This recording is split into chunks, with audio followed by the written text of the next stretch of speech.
This is the CJ Silas Show. She's been talking sports for over half her life. You'll hear big-name guests and all the hot topics. Her roller derby sisters call her Dodge Her Blue. CJ's proud of her California roots and time in New York. Born and raised in L.A., college at USC and Syracuse University. She's not afraid to share her opinions with you. And, like it or not, she wants to be the change. Ladies and gentlemen, all ears and no mask required. Here she is, CJ Silas. Hey, welcome in live and direct.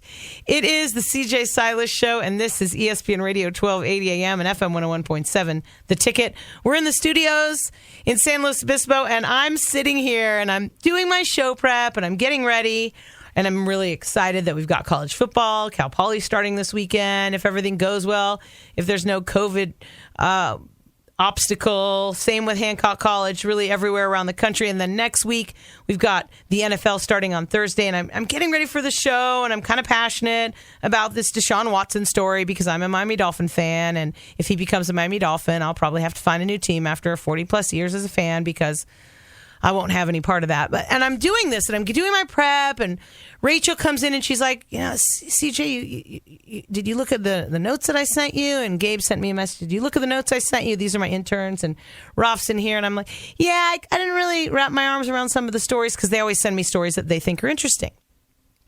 And all of a sudden, Rachel and Raphael and I are in here, and we're looking at this Bishop Sycamore story, this fake football team story that's been going on, by the way, since last year.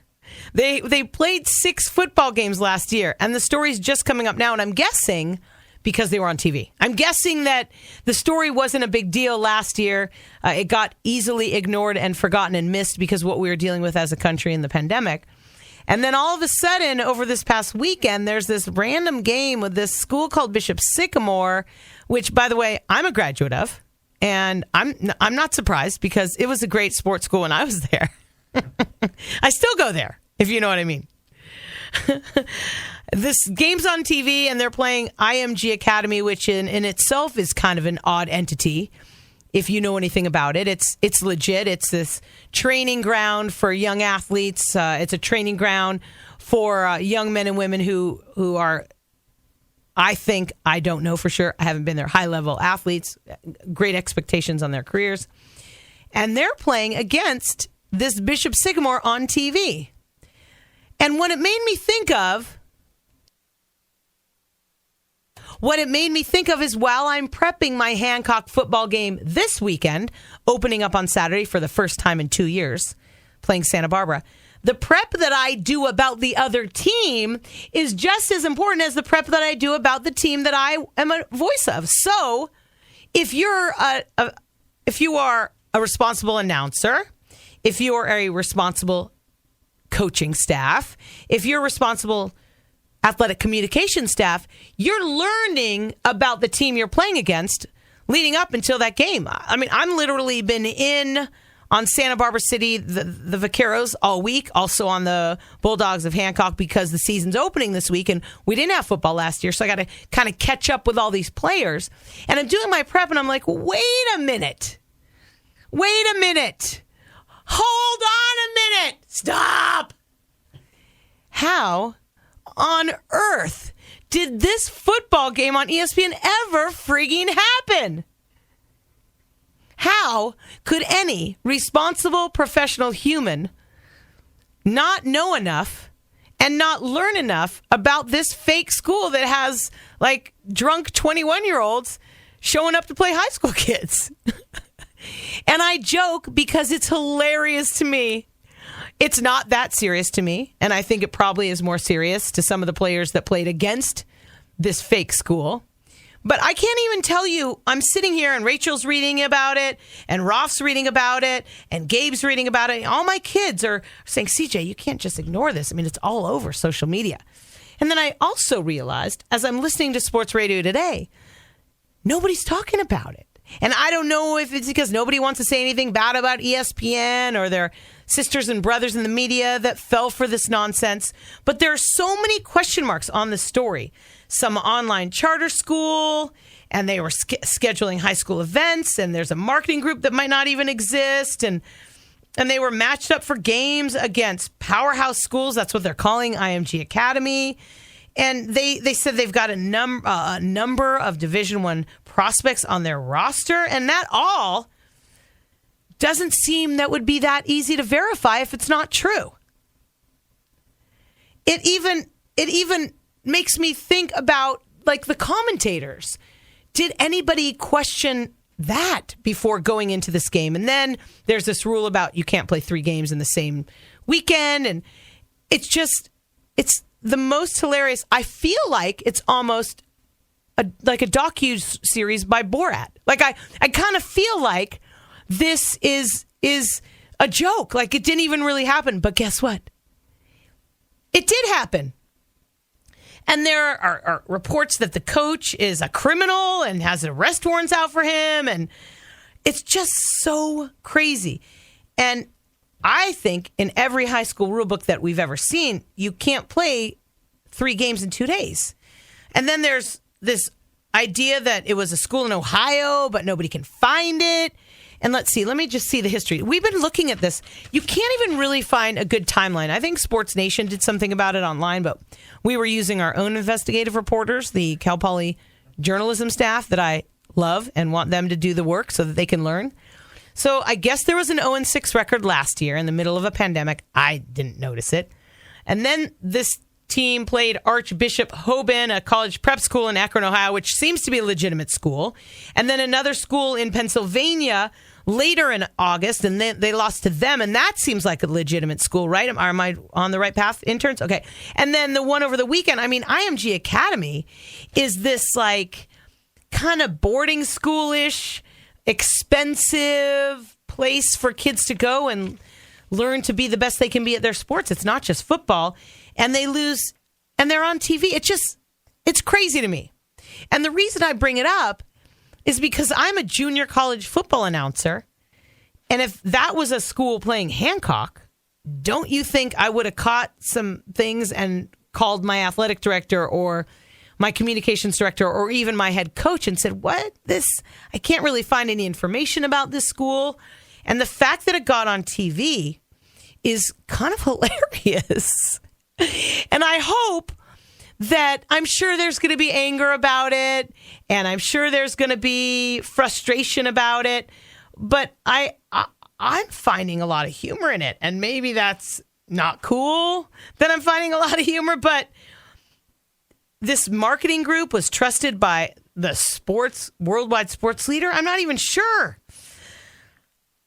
So it's interesting, too, because then one of the kids found that the address of the school is a library at a university.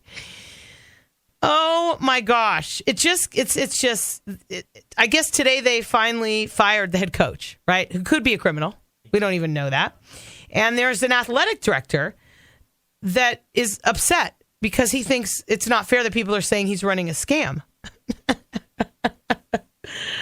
Oh, and there's a GoFundMe that's active that's trying to raise money for the school. And now the website for Bishop Sycamore is closed down for maintenance.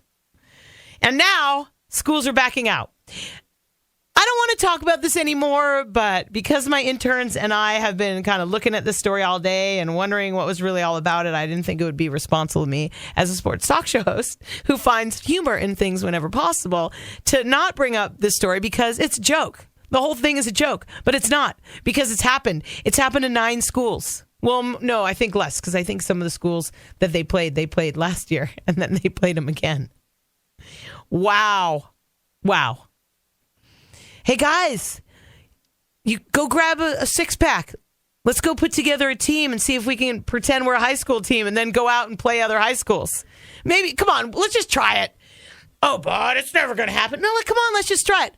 Are you kidding me? I'm not going to play on this team. No, really, come on, let's just try it. I'm not going to try it. You try it. Should we try it? Let's try it. Let's get a couple 6-packs and practice at the local park and see if we can get this done. Well, 9 games later, because supposedly they got away with 6 games last year and 3 games this year, and one of them got on TV. All right. I can't talk anymore about this. I can't. I just can't. It's just too funny to me. And I'm actually glad, Raphael and Rachel and Gabe, that you brought this up to me in a more serious sense, because when you first brought it to me earlier in the day today, I laughed it off. And then I noticed nobody else was really talking about it. And I'm like, I mean, my kids, these are 19, 20, 21-year-olds, right? That this generation is listening to this story and kind of finding it's on TikTok and stuff, right? Snapchat, it's all over, right? The young people stuff.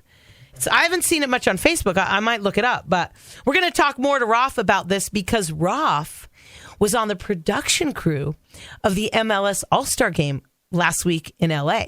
So he's going to come on a little bit later and we'll talk more about what he went through at the All-Star Game, but then I'm going to ask him about this too because he's in the generation that brought this to my attention. I had heard about it, but I didn't take it seriously, and I had to when all my kids are like, hey.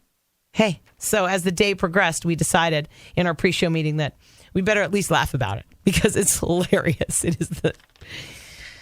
Oh man, I'm really glad that I wasn't somebody that got caught up in the mess and I wasn't fooled.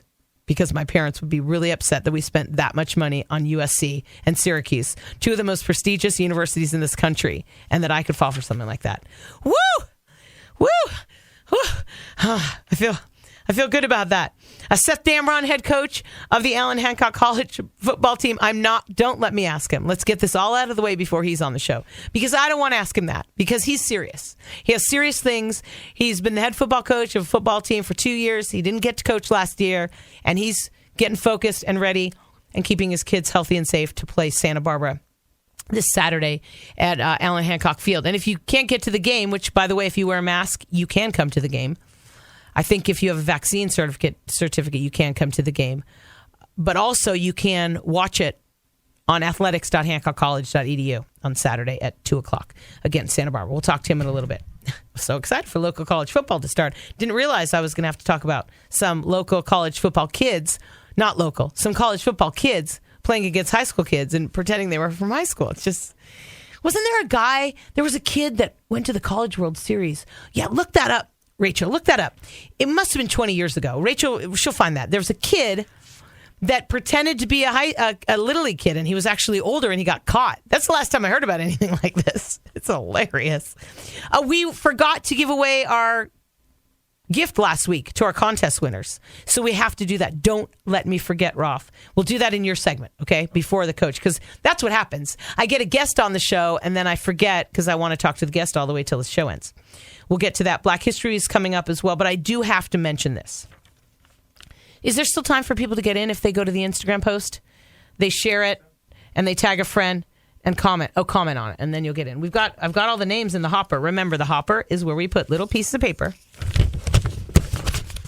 All these pieces of paper that I'm holding. And we're giving away. You're going to get to choose. It's either a Kobe Bryant poster, a Lakers championship poster. I actually have Cal Poly tickets to give away now. Football tickets, too. We put those in the prize package. And then T-shirts and hats from the CJ Silas Show. It's the vault. The CJ Silas Show vault. It's where we keep Bishop Sycamore football players, too, when they're not playing. Okay, sorry. So one of the stories today, and it's been an ongoing story since March when the first woman came forward and filed a complaint against quarterback Deshaun Watson about sexual misconduct and sexual assault. And now there are 22 women, 23rd woman's kind of floating out there, we're not sure about her, that are all accusing this football player in the NFL from the Houston Texans of sexual assault and misconduct, doing weird things when they were massaging him, like rolling over so that they could touch his junk or just doing weird stuff, weird sexual stuff that I don't want to talk about on the show. And then I realized as I'm following this, it was March of 2021. Are we in September now? That's 6 months ago. And there's still no files charged. So here's the thing. There hasn't been any criminal charges. The grand jury's doing an investigation. There's definitely been inappropriate behavior. Supposedly, the NFL is investigating the violation of the league's personal conduct policy. Supposedly, the FBI got involved at a certain time, and they've been figuring it out. And teams are still talking about bringing in Deshaun Watson. What is that all about? How would an NFL team even consider that? And now Stephen Ross, the Dolphins owner, supposedly wants him. Okay, I just like to go on record. It is 5:16 Pacific time, Wednesday, September 1st, 2021. If the Miami Dolphins, who I've been a fan of since I was less than 10, if the Miami Dolphins pick up a sexual assault alleged predator as their quarterback, I'm going to have to find a new team. And that kind of sucks because I love the Dolphins. And this is enough reason for me to leave this team. If you're so driven by money and winning that you would bring someone like that in when you took all that time to bring in Tonga Vailoa just a couple years ago, if you are that driven to bring in someone who has 22, maybe 23 women that have accused him of sexual assault or misconduct, if that's that important to you, then guess what? I'm probably going to have to find myself a new team, which is kind of sad because I'm very loyal to that team. I mean, I am super loyal to that team and all my teams. I've never switched teams. Let me think. I've always been a Dodger fan. I need to think out loud. Excuse me for 1 minute. I know it's live radio. Dodgers, Lakers, USC. Growing up, I was sort of a UCLA fan because my parents both went there, but then I couldn't get into UCLA, and I wanted to go to USC because I wasn't. That wasn't really a change because I was in high school, so that's a long time ago. Dolphin fan since. Well, I was a Rams fan growing up, but the reason I left the Rams is because they left me. So it really wasn't. It wasn't like I was fickle. And then I went to the Dolphins, and I've been a Dolphin fan ever since. So this is going to be a hard decision, but no, it's actually going to be a really easy decision. Now it's 5:18. I've been ranting about this for 2 minutes. Wednesday, September 1st, 2021. If the Miami Dolphins pick up Deshaun, I think is a criminal Watson, and it's against women, assault and misconduct, then guess what? I got to find a new team. I'm taking applications. So I thought about it. Do I want to stay in the AFC? And I think I need to because I do kind of root for the Seahawks in the NFC only because my whole family lives there. I covered the Seahawks for years. I had season tickets. I really like that team.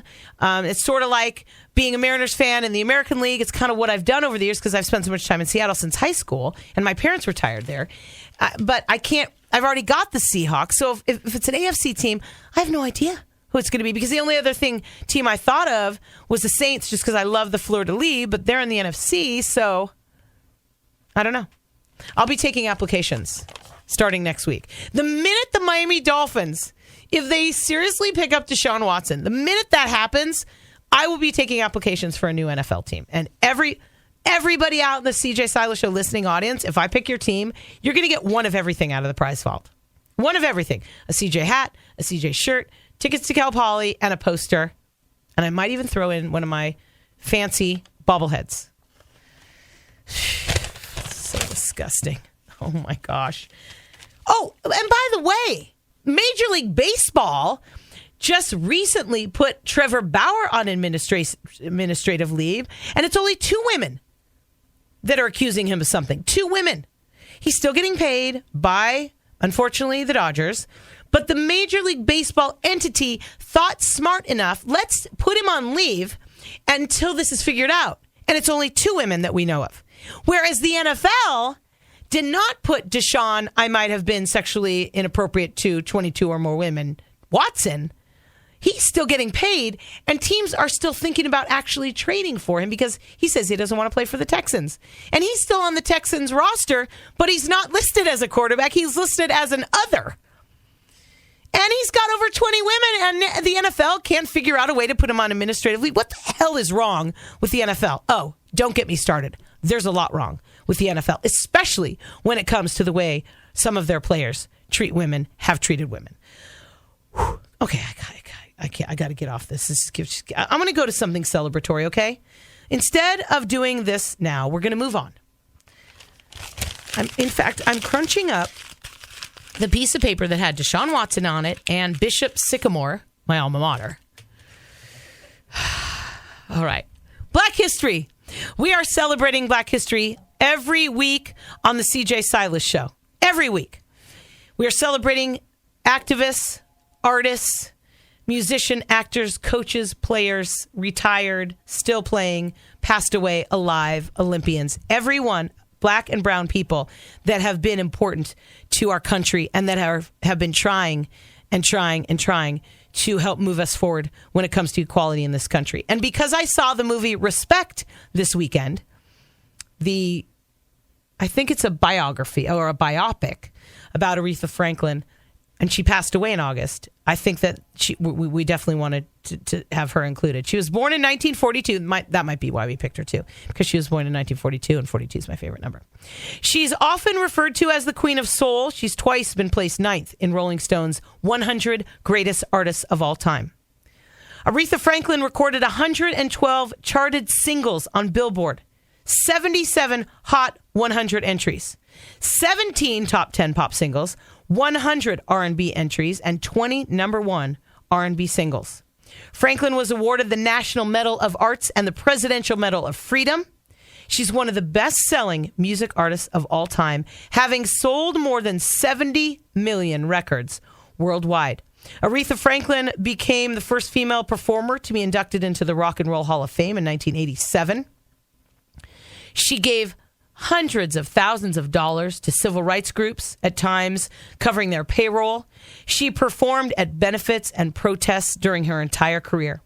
She was also a strong supporter of Native American rights, where she quietly and without fanfare supported indigenous people's struggles worldwide, numerous movements that supported Native American and First Nation cultural rights.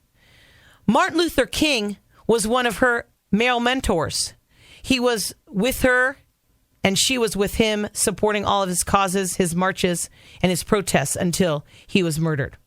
Aretha Franklin, born in 1942 and died in August of 2018. Kevin Durant, born on September 29th, 1988. That makes me feel really old. In college, Durant won numerous year-end awards, became the first freshman to be named the Naismith College Player of the Year. He was regarded, and still is, as one of the best players in the NBA currently. As a professional, he's won 2 NBA championships, an NBA Most Valuable Player, 2 Finals MVP awards, 2 NBA All-Star Game Most Valuable Player awards, 4 NBA scoring titles, the NBA Rookie of the Year award. He's been named to 9 All-NBA teams, including 6 first teams, and selected 11 times as an NBA All-Star. In international play as a member of USA Basketball, Durant has won 3 times gold medals, 12, 16, and 20 this year, and the 2010 FIBA World Championship. Throughout Kevin Durant's career, he's participated in philanthropic causes as well. In 2013, he pledged $1 million to the American Red Cross for victims of the 2013 Moore tornado. His generosity inspired the Thunder and Nike to match his donation. He's also a spokesperson for the Washington, D.C. branch of P-Tones Records, a nationwide nonprofit after-school music program. Kevin Durant, to me, one of the top 2 players in the NBA. Will Smith, born in September on the 25th, 1968. He's been nominated for 5 Golden Globe Awards, 2 Academy Awards, and has won 4 Grammy Awards. He's the only actor to have starred in 8 consecutive films that grossed over $100 million in the United States. 11 consecutive films, which grossed over $150 million internationally. And 8 consecutive films opened at the number 1 spot in the U.S. box office. As of 2014, 17 of the 21 films in which he's had leading roles have accumulated worldwide gross earnings of over $100 million, with 5 taking in over $500 million in global receipts. Smith gave $1.3 million to charities in 2007 alone. $450,000 of that went to 2 Christian ministries. Over $100,000 went to 3 Scientology organizations, and the remaining include a Los Angeles mosque, other Christian-based schools and churches, and the Yitzhak Rabin Memorial Center in Israel. Will Smith.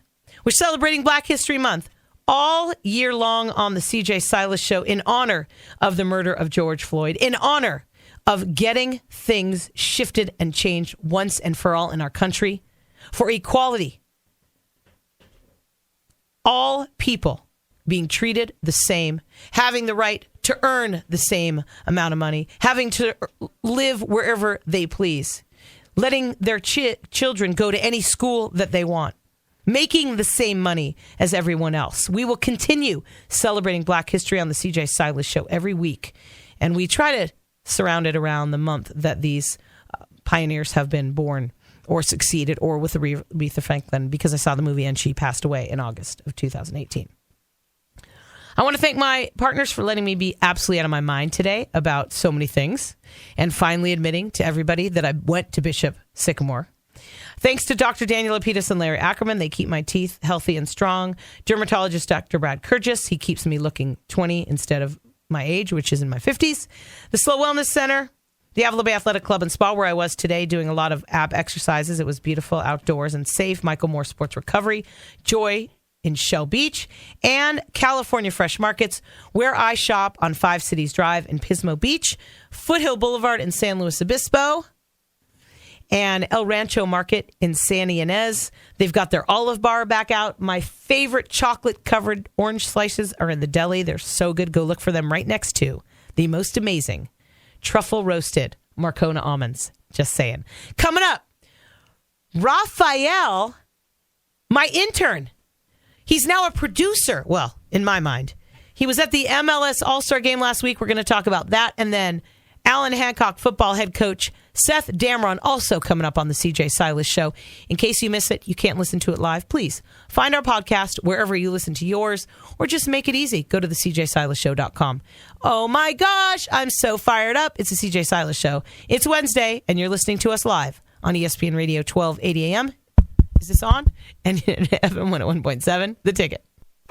The CJ Silas Show is back. Make sure your seats are in the upright and locked positions. Carry-on luggage stowed and opinions intact. Here she is, CJ Silas. Oh, goodness. Welcome back to the show. Here's the thing. Years and years and years of doing this, I'm at this point where it's like, if I want to talk about it, I'm just going to talk about it. It's this... I guess that's why you do what you do. And if you don't think it's funny, that's okay. I think the Bishop Sycamore story is hilarious, and I'm going to make fun of it probably for the rest of my life, or at least the rest of the show. Raphael, one of my best, most awesome interns of all time, is sitting across the desk from me. Hello. And I let you take your mask off because we're safe right now. Of course. Yeah. And you've got facial hair. I never see you without the mask on. Oh, my gosh. You're not a kid anymore. So last week you played hooky on the CJ Silas Show for very good reason. Tell us where you were. I was helping out with media operations in the MLS All-Star Game and the Skills Challenge and the media event. So Monday, Tuesday, Wednesday. How did you get the gig? My mentor from Cal Poly, there's a great mentorship program in the journalism department. Wow. He's the vice president of news at ESPN. He put me into contact with his MLS contact. She put me into contact with her contact that was going to be at the game. And that's basically how it went. I reached out to them, super nervous. My heart was beating when I sent the email. I'm sure. I've never done this type of stuff. Right, and, you're learning. Learn by doing. I was scared. Exactly. Yeah. I was scared, but I did it. And actually on Monday, I wasn't even supposed to go to the media event, but I saw that there was an opening, and I was like, you know what? What's the worst that can happen? So I sent the guy the email. I was like, hey, I'm available. Sign me up if no one has taken it. So I ended up going all 3 days, and it was So I'm looking at my phone, and I haven't missed a call from the mentor program. Nobody's called me to ask me to be a mentor. What? Come on, man. No! I'll tell Mary. I'm just being funny. I get interns from Cal Poly all the time. Hopefully that makes me a semi-mentor. I'm so excited for you.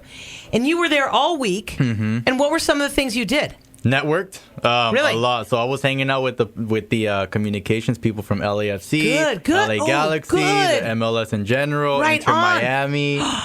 So it was a lot of networking, a lot of meeting people, seeing players. I had never been within 2 feet from a player. I walked out of the elevator. There was 4 from the Liga MX just standing there, and I was so shocked. I was like, hey.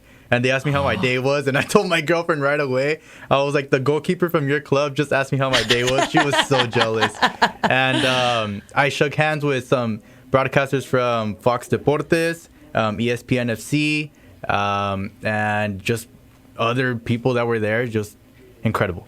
And now you've kind of learned the networking thing, and you stay in touch with them because something else might come up. Okay, but wait. I'd like you to make a vow right now. Mm-hmm. Until you graduate from Cal Poly, you do not leave me. I can't. Okay. I can't do you that. have to finish Cal Poly. I have to finish Cal Poly. But you're more than welcome to go do these side jobs. I think it's the best thing ever. Yeah, it was so fun. Oh, so fun. Yeah. I remember one of the first things I did, and I felt that way, the way you did, excited and nervous. And here's another little bit. You can't get starstruck when you're in this job. I know. Isn't that crazy? I tried not to. Right, so right? hard. It's so hard. The credential process specifically said the application, it said no pictures, no autographs. Right. It will get revoked. And I was like, oh. It says that on all media credentials since I was your age. And I introduced myself as my name, but I didn't sound like a little fanboy, so I had to keep it professional. But you could have said from the CJ Silas show on ESPN, hello. Well, I just said my name. I didn't even say my last name. So I was so nervous. You were so nervous. I was so nervous. That's awesome. So there are a couple things I wanted to ask you about. In the middle of the match between the MLS team and the Liga MX All-Stars, there was some gnarly homophobic chanting going on, and they almost called the whole game. In the beginning minutes, right? Yeah, they do that in every single Mexico national game. But not in the U.S. Not in the U.S. So the U.S. fans are kind of freaked out. Yeah, it does happen when Mexico plays in the U.S. Well, and the truth is, culturally, being homophobic it's going on longer, and the homosexuality is even more taboo in the country of Mexico than it has been in the United States. And the United States is a little ahead of progress. Yeah. And so it's accepted more in Mexico, I'm guessing, which it can't be, right? Yeah. I mean, hello. It really just translated into a slang word in Mexico, from the culture. And they kind of not really see it as a joke, but it's more of a slang word. It's not, they don't really what do you mean think? it to. What if I don't know this. What if your sister or your brother were gay? Yeah, How would you feel? Obviously, being offended. So, right. But was it hard to see? No, because I've experienced it many times. I go to every single Mexico game that plays in LA, so I've been around it multiple times. So it was nothing new, and it happened on national TV. Yeah, for me. But people on national TV and people in LA were like, "Whoa!" Yeah, it was new to them. It's crazy. But they didn't. Sometimes they'll call the game, and they didn't. They didn't. warned everyone. I believe they give 3 warnings before they officially call it off. So. And then Ricardo Pepe converted the winning kick. I saw that. Yeah. I can't believe it finished in a draw, and then they. Whew, that's the exciting part. People don't like it, but I kind of like the penalty kick thing. I love penalties. So much pressure. Yeah, I love it. When you play, are you a penalty kick guy on your team? I play left bench. Oh, sorry. Shut up. Come on. So originally this match was planned for July of 2020. Yeah. And then it was postponed in May of that year. And the rosters were just announced over the last few weeks. So fun. I'm so proud of you. I'm just thrilled that you got to have this experience. Thank you. And what's next? Did you offer your services? Are you going to send thank you notes to the people? Yeah, I reached out to them through email, text, hoping they reach out back to me in a few months. Or I'm going to give you one piece of advice, whether you want it or not. What? Send them an actual thank you note in the mail. And I'll tell you why. Nobody does handwritten thank you notes anymore, and I still do them all the time. I get thank you calls and thank you notes about my thank you note because nobody does it, and it takes 3 minutes. And I have about 1,000. So if you remind me, I'll bring you some thank you notes. That's a good idea. And you say thank you, and you let them know that you, in the future, you would like to get involved again. You had the most amazing time, and then you sign it, Roth, #1 intern on the CJ Silas show. No, I'm just kidding. Will do. I'm so glad you had a good time, and you're allowed to miss the CJ Silas show for those kind of things. Of course. Okay. Yeah. All right. And it was an incredible experience. Amazing. And I said you should get me some of the players, and I never heard from you last week. Oh, actually, I walked outside of the stadium doors with Alexi Lalas right next to him. I didn't talk to him. You didn't tell him that he'd been on my... Oh. No, because I tried not to be starstruck. Okay, and then I saw Kobe Jones just right in front of me being interviewed. No wonder you put him on the flashback last week. You were in the soccer mood. Exactly. I could tell. So, yeah. Lalas doesn't have the hair anymore. No, he cut it off. Yeah, and he's tall. He is tall. He's tall. And he's very opinionated. He's great when you see him as a commentator. I was just walking next to him. I didn't say nothing. I didn't say hi. That's crazy. Okay, next we're going to, between now and your next event, we're going to help you grow some confidence, because you could have gone up to either of those, said, "Hey, I work on the CJ Silas show, and you've been on our show, and Kobe was just on the show last year, remember?" Yeah, I do. Yeah. All right. Okay, well, good job. You're awesome. Thank you. Welcome back. You can leave, but only for short spurts. Okay, he's Rolf. He's the best. He's awesome. And we're going to talk to the head. Oh, wait, what's the kid's name? Did we do the Little League? Amante. And he didn't pretend. He wasn't older and pretend. He wasn't 20 and pretended. He was like 14 and pretend he was like 10. Okay. And thank you. I think Pedro called and helped us out with that. Oh gosh, this show is just nuts. This show is nuts right now. It's absolutely out of control, and thank goodness that I'm allowed to do it. Coming up, I'm going to calm down. I'm going to get professional. I'm going to fix it all up. I'm going to find a way to do it in the next 2 minutes because the head coach of the Allen Hancock College Bulldogs, Seth Damron, joining the show to talk about a 2021 college football season on the Central Coast. Woohoo! You're listening to the CJ Silas Show on ESPN Radio 1280 AM and FM 101.7, The Ticket. We're back with the CJ Silas Show on ESPN Radio 1280. Here's CJ. Welcome back to the CJ Silas Show. This segment is brought to you by dentist Dr. Daniel Lapidus and Larry Ackerman. A lifetime of healthy smiles. They both went to the Pacific School of Dentistry. They're amazing, and they're my dentists, and they're just awesome. 805-543-7993. We can't wait any longer, and we cannot wait. He's been on hold long enough, and he is the head football coach of the Allen Hancock College Bulldogs, Seth Damron, on the CJ Silas Show. Welcome in, Coach. Thanks for having me. Appreciate it. Did you just get off the field? Just got done. Oh, my gosh. Just got done. We cut it short just for the CJ Silas show. I know that. Coach, you're the best. Okay, I just have to tell you really quickly, I kind of got fired up as the show began. And I don't know if you've seen any of the story about this Bishop Sycamore fake school that, played. Okay, so they played IMG. We don't need to talk about it, but I compared it to what I've been doing over the past month preparing for Santa Barbara this week, and how did anyone miss that? How did anyone? I don't know. It's I don't know. It's one of those sports stories that is absolutely hilarious. Isn't it? I saw something really funny. I'm not a big social media guy, but I saw something on social media that someone posted that Cam Newton signed with him, which I thought was absolutely hilarious. That was good stuff. That is good. See, yeah, we got to make fun of it because it's just ridiculous. He's the coach of the Allen Hancock College Bulldog football team. It's his first official year coaching, though he's official because he was the coach last year. There just was no football. The offensive coordinator for a few years under Chris Dutra, defensive coordinator, and now, finally, if all goes well over the next 3 days, Coach Damron and I will both be at Allen Hancock Field this Saturday at 2 o'clock when the Vaqueros of Santa Barbara come in.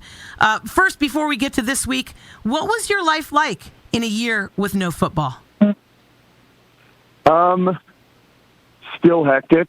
I've got 2 little kids, so just living dad life, which is crazy. So it was great that I just got to be around so much for the first year of my son's life. My son's name's Deacon. I have a daughter named Windsor. She's 4 and he's 1.5. So I was around the whole time as he was a newborn, and so that was a blast. And we were still with the kids the whole time for a year. I actually got to go on a couple vacations in the fall for the first time ever because I'm the son of a coach too, so we've never had falls off, and so it was.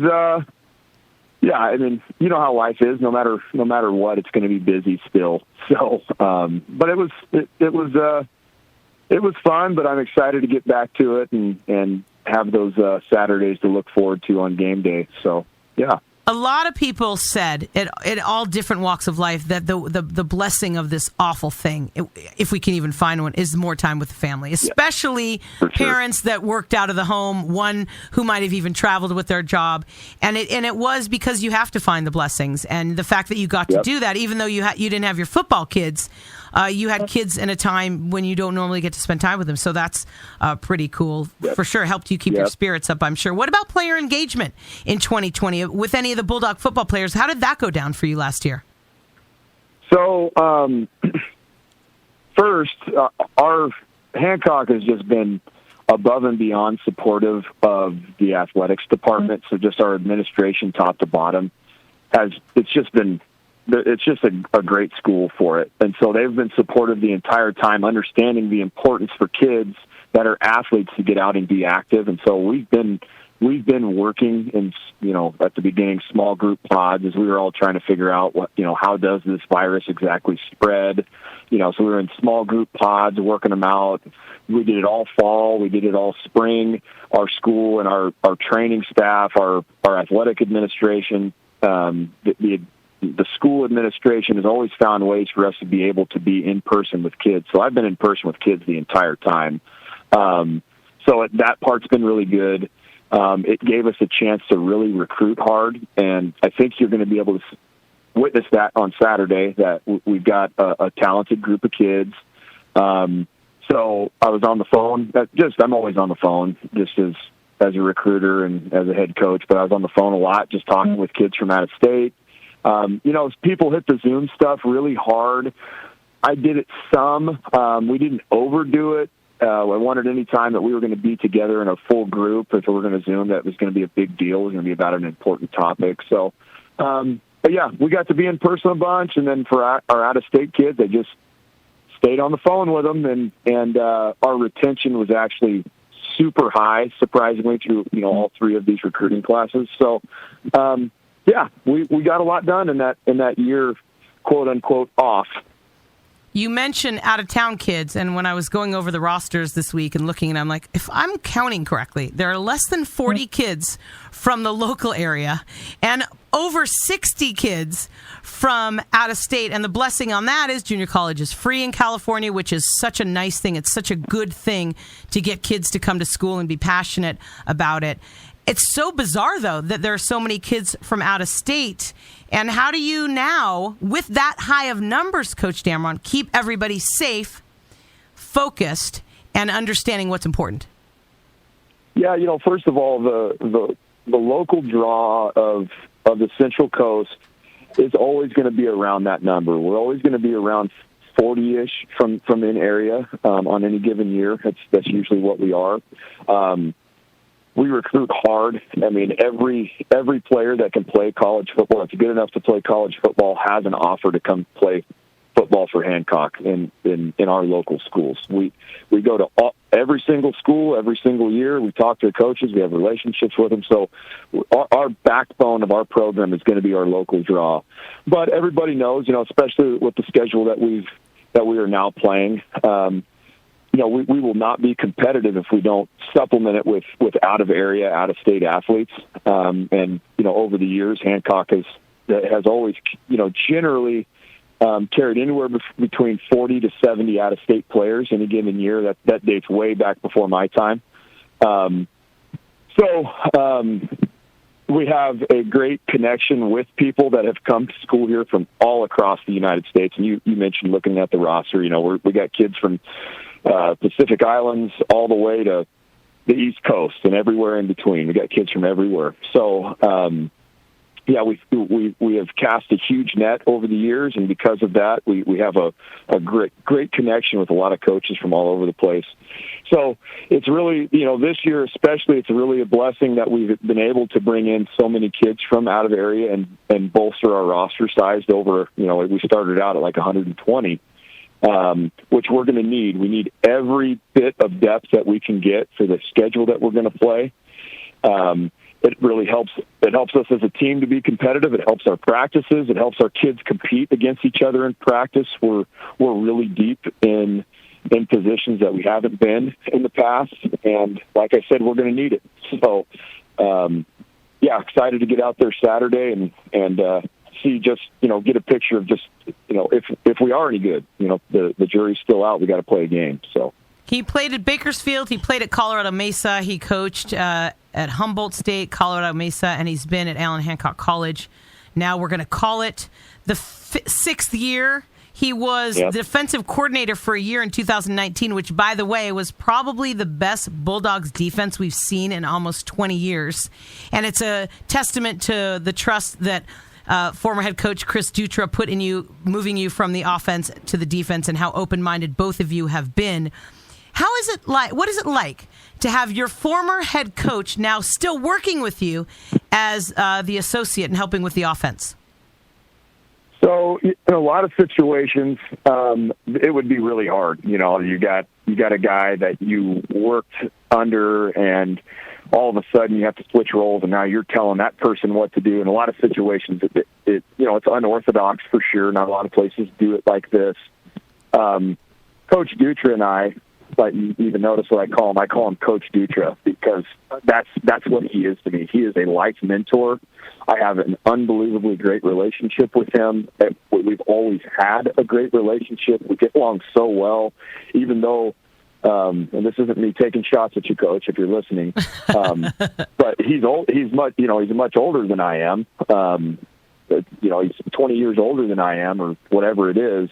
But regardless of that, we are great friends. We're both outdoorsmen. We love to go fishing together.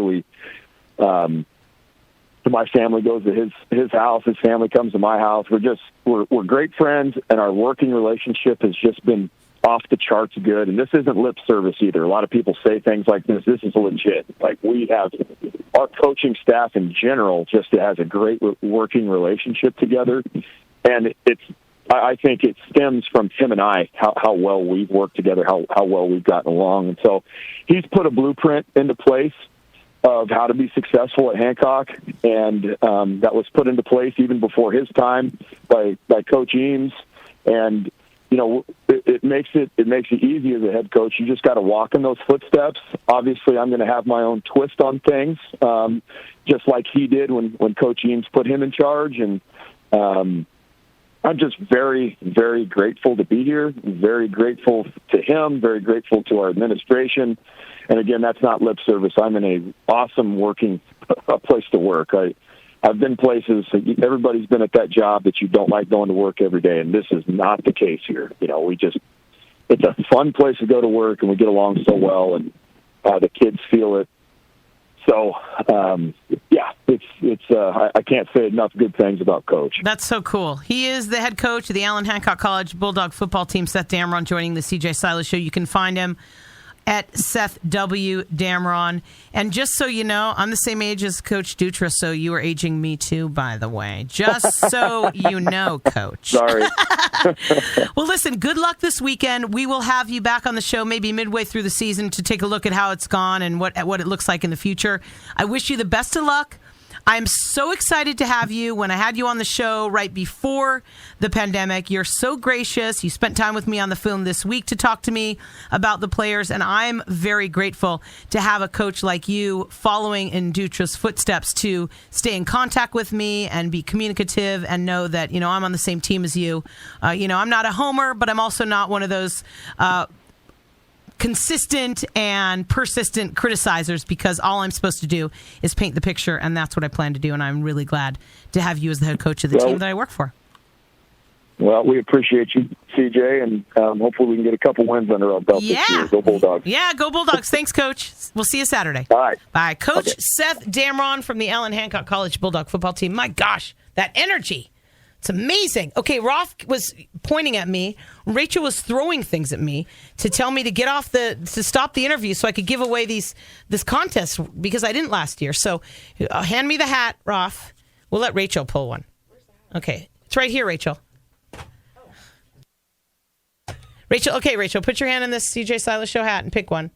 All right, Rolf, I'm putting your mic on. Let Rachel hand it to Rolf so it's fair. He's going to read the name. This is the winner of this was August, the August CJ Silas Show Instagram contest winner. Ba-da-da-da-da-da-da. Alrighty, so I think that's an R or an F, but Darlene Acevedo. Yeah. Darlene Acevedo. So congratulations. Oh my gosh. Darlene Azevedo. Yeah. Also her Derby name. I know her. Oh, so that is an R. Yeah. Oh, yeah. Awesome. Okay. Her name is Deadly Delight. She's a Derby girl. Oh, and great. She and her family follow us on all social medias.